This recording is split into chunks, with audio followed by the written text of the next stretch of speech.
Hey everyone, today we're going to be looking at a tactical analysis of the UEFA Nations League final of Croatia and Spain. Having a look at Croatia's starting lineup, we've got Livakovic in goals, a back four of Perisic, Sultalo, Erlic and Juranovic, a midfield three of Brozovic, Kovacic and Modric, and a front three of Ivanusek, Kramaric and Pasalic. On the other side for Spain, we've got Unai Simon starting in goals, a back four of Jordi Alba, Laporte, Lenormand, and Navas, midfield two of Fabian Ruiz and Rodri, Gavi as the highest midfielder, and Marco Asensio and Pino on the left and right respectively, which leaves Alvaro Morata up top. In part 1, we're going to be looking at Croatia in possession. Croatia's general structure looked very similar to this in their 4-3-3, with some subtle differences as they progress higher up the field. When building out, both Kovacic and Brozovic would act as the two holding midfielders, looking to support the circulation of the ball and support the back four, whereas Modric would be the highest midfielder looking to roam and pick up pockets of space beyond the second line of pressure. As Croatia progress higher up the field, we notice that both Perisic and Juranovic occupy higher positions, whilst Kovacic looked to push higher up the field in order to support Modric beyond that second line of pressure. Now, having Kovacic push higher meant that Modric had more of a roaming role and can drop deeper and progress higher when he saw the opportunity to do so. Now, looking at how Croatia builds up, we first look at how Spain looked to press. So initially they had Morata looking to influence the way in which the centre-backs move and circulate the ball and try and force them into one area, which meant that in the second line you had Pino and Asensio picking up the full-backs and Gavi having the role of targeting and marking the ball-side midfielder. Okay, but rather than have Gavi mark two players, what Rodri and Fabian Ruiz ended up doing was pushing higher depending on where the ball was. So if Kovacic was looking to receive the ball here, Rodri would push up, and then that allowed Gavi to stick on one of the holding midfielders, and Fabian Ruiz on the other side would end up marking Modric, who would start to roam in those situations. Now, because in build-up, the full-backs and the two holding midfielders were marked very tightly when ball was being circulated around. That meant there wasn't as much pressure on the two centre-backs and goalkeeper, which allowed Croatia to circulate the ball fairly easily across the first line. And here we see as the ball goes to the full-back, Juranovic, his marking player on Spain's side, Jeremy Pino, would block forward passing options, and then Gavi would come inside and block the inside midfielder. Modric would be marked by Fabian Ruiz, which only really meant that the centre-back, Erlic, was the only option. And because Morata wasn't really aggressive with his press, they could switch it across and play comfortably down the other side.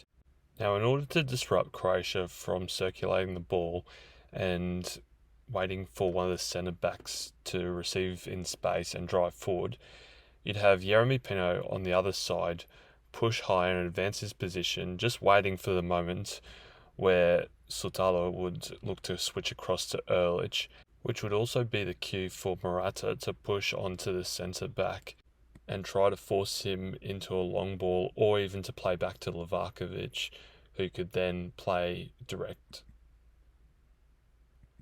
And we see an example of this here where Sultalo's on the ball. He's got space to drive into the midfield, but there's no real passing options because Rodri and Gavi have marked the inside midfielders and Asensio's on Perisic here.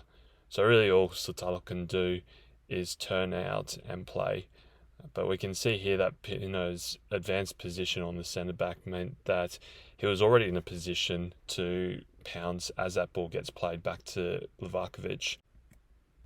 After Spain's high press resulted in Gavi's near miss, Livakovic started to go more direct into the right-hand side from goal kicks, which meant that Croatia relied on the right-hand side players, especially Pasalic, to win that second ball. And if Croatia ended up receiving that second ball, they would look to recycle, which meant the back four had a lot more time and space higher up the field.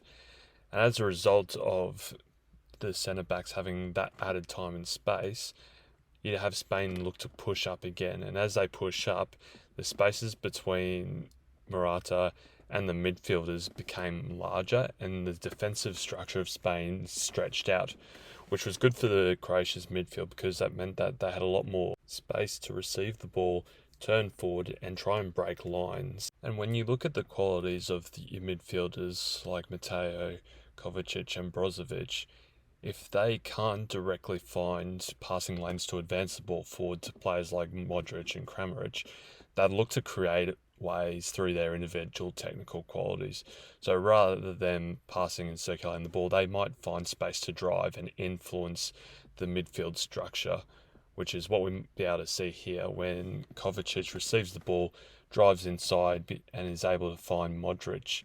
Okay, and once Modric has time and space in higher up positions, he can then look to influence the back four and try and get one of them to jump out, which hopefully would then create space in behind for another teammate, like Ivanusek or even Pasalic on the other side. And here's an example of that, where Croatia's won the second ball and Spain has stretched out their defensive structure, allowing Kovacic and Brozovic a bit more time and space on the ball.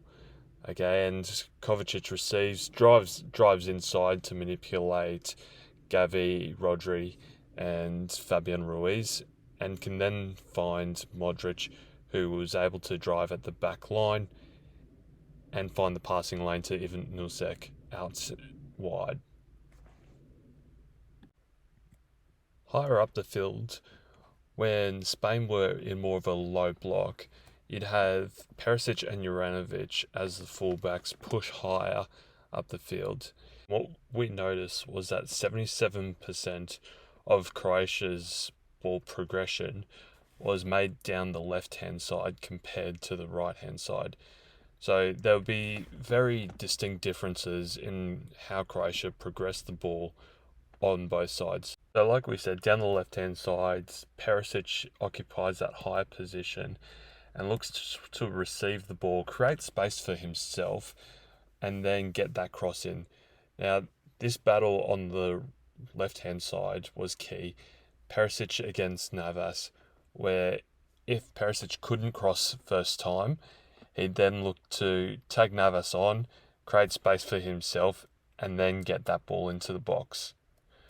Whereas down the right-hand side, we would see that only 12% of Croatia's overall attack came down that side.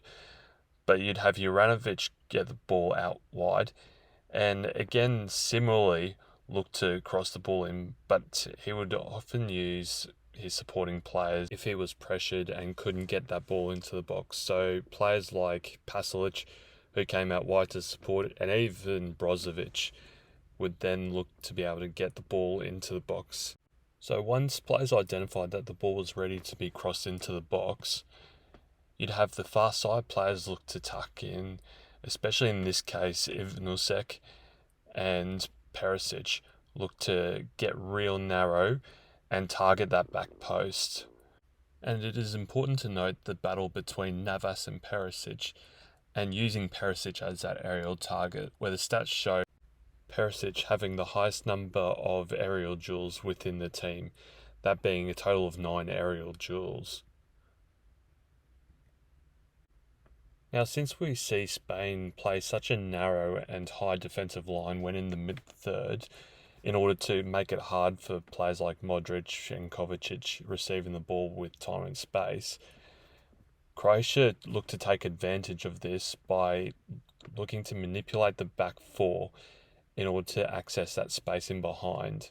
So they did this in a very distinct manner, with Perisic looking to get on the ball within that middle third and being that provider of that ball in behind.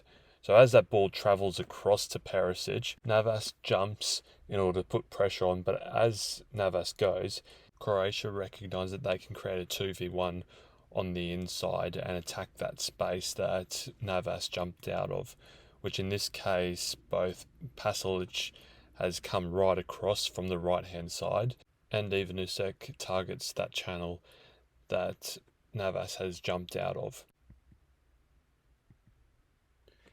Now we see here's an example of the situation that we just spoke about, where Perisic receives the ball out wide, Navas jumps from the back line, so Croatia has successfully manipulated the back four, and then Perisic can play that ball in behind to both Ivanusek or Pasalic, who have created that 2v1 positionally with Lenormand.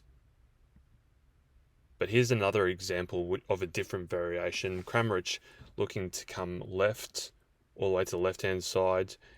Ivanusek, on the other hand, instead of running in behind, comes out deeper to support Perisic. And Brozovic, recognising his teammate coming closer, makes that run in the space between the two Spanish centre-backs to receive that ball in behind. And what you see is Gavi, who's had to travel all the way from an advanced position, has to track Brozovic and follow his marker, because if he leaves him, Brozovic is away and free with a clear-cut chance with the goalkeeper. Thank you for listening to part 1. In part 2, we're going to look at Spain in possession.